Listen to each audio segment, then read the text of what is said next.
Trendga chiqqan mavzu bo'yicha savol kelib tushdi. Assalomu alaykum. Yangi qonun chiqarilyapti deb eshitgandim. Ajrimdan keyin ota farzandlari uchun uy-joy qilib berishi yoki ijara pulini to'lashi to'g'risida yangi qonun chiqdimi? Yoki shunaqa qonun qabul qilinyaptimi deb so'raldi. Bu bo'yicha juda trend bo'ldi mana shu savol. Yuridik sohani tushungan ham, tushunmagan ham endi yangi qonun chiqargan. Endi ota o'zini farzandlari uchun uy ham olib berish kerak ekan, uy bilan ta'minlash kerak ekan. Agar ta'minlab bermasa ijaraga pulini to'lash kerak ekan, boshqa degan har xil gap so'zlar chiqdi. Hozir bunga aniqlik kiritamiz. Bunaqa qonun hali chiqqani yo'q, lekin rejalashtirilyapti. Hozir tushuntirib beraman. Bu qanaqa bo'lishini ham tushuntirib beraman. Sal ko'pirtirib gapirishyapti-da odamlar. Bu unchalik to'g'ri emas. Hozir haqiqiysini, qanaqa holat bo'lishini men sizlarga tushuntiraman. Qarang. Oldingi videolarimda ham aytib o'tgan edim. 2023-yil 21-dekabr kuni prezident qarori chiqqan, 401-sonli. U prezident qarori nima haqida edi? Nomlanishi: oilalarni mustahkamlash va xotin-qizlarning faolligini oshirish bo'yicha qo'shimcha chora-tadbirlar to'g'risida prezident qarori chiqqan. Va u yerda 3 ta ilovasi bor. 3 ta ilovasida o'sha prognoz ko'rsatkichlar, birinchi ilovasida, ikkinchisida band bo'lmagan xotin-qizlar moduliga integratsiya qilinadigan vazirlik va idoralarning ma'lumotlar ro'yxati. Shu paytgacha xotin-qizlar bo'yicha, oilalar bo'yicha nimalar ish qilingan, boshqasi hammasi ko'rsatib o'tilgan va kelajakda biz hal qilishimiz kerak bo'ladigan umuman O'zbekiston hukumati ham organlari hal qilish kerak bo'ladigan muammolar va qabul qilinishi kerak bo'ladigan qonunlarga o'zgartirishlar to'g'risida gap ketadi. Ya'ni bu yerda xotin-qizlarni yashash sharoiti, gender tengligi, boshqa masalalar hammasi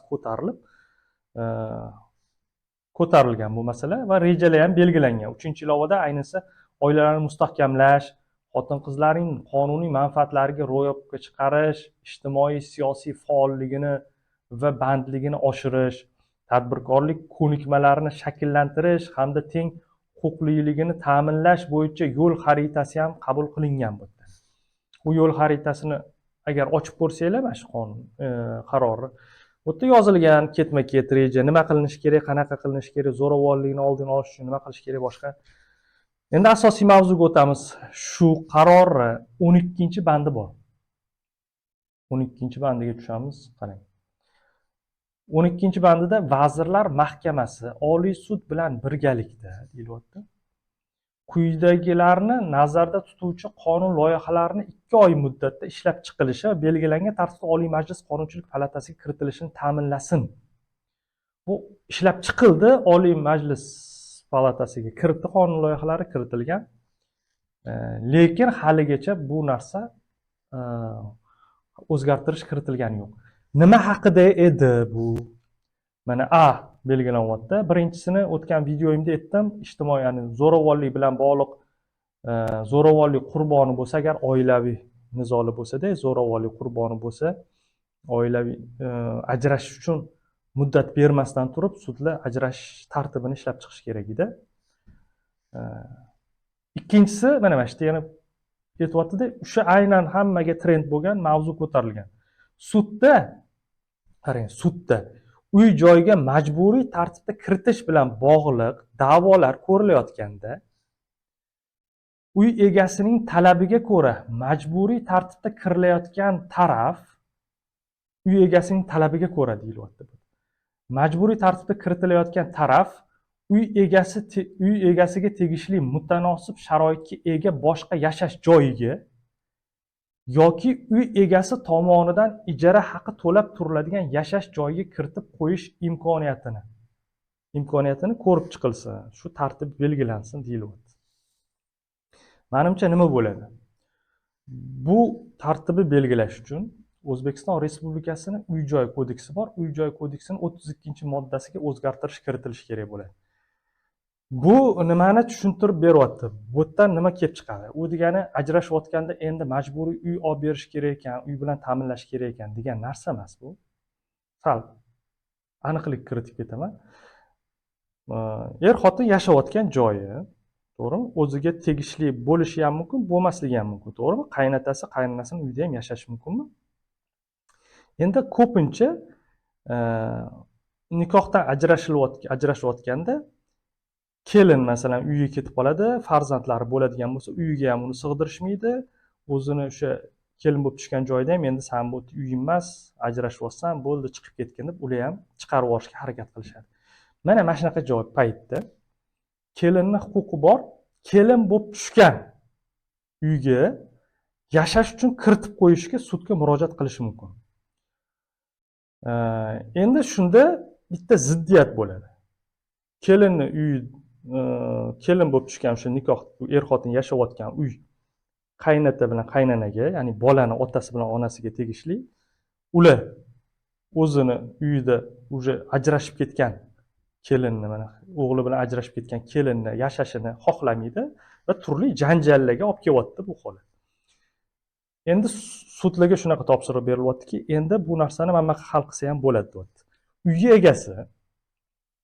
egasi o'sha qaynotami, qaynanami agar kelinini kirib uyda yashashini xohlamasa deyapti, boshqa o'ziga tegishli bo'layotgan kvartiraga chiqarib qo'ysin deyapti.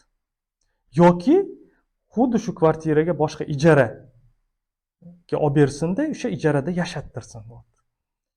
Shuni qonuniylashtirib qo'yapti. Ya'ni buni kelishib murosa qilishga, oilalarni murosa qilishga bitta sharoit qilib beryapti. To'g'ri, bu narsa holat bo'lishi uchun uy egasini o'zini inisiativasi bilan chiqish kerak. U majburiy qilib san to'laysan deb emas.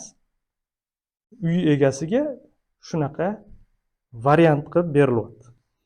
Chunki shunaqa holatlar bo'lyapti.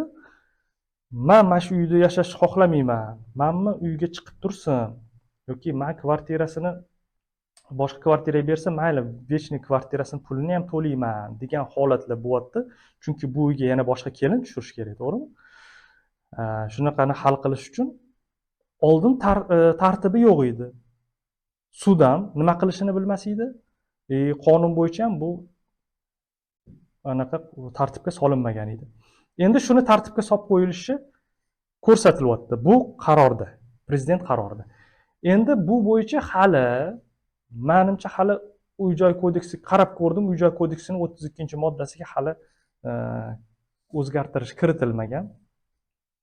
Chunki sudlarni bu qo'llash uchun albatta o'sha asosiy qonunlarga, shu Uy-joy kodeksi bilan, uy-joy bilan bog'liq asosiy qonunlarga o'zgartirish kiritilishi kerak bo'ladi.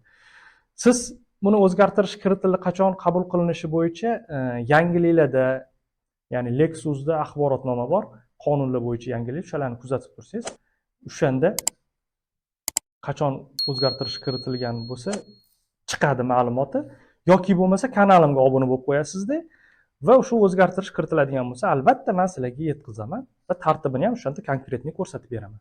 Hozir men prosta prezident qarorida yozilgan narsa bo'yicha taxminan qanaqa bo'lishini aytib berdim. Bu sizlarni har xil shubhalarga, har xil noto'g'ri xayollarni yo'qotishga va nima haqida gap ketayotganligini anglashingiz uchun kerak bo'ladi. Bugungi savol bo'yicha javob shu. Keyingi videolarda ko'rishguncha xayr, sog' bo'linglar, salomat bo'linglar.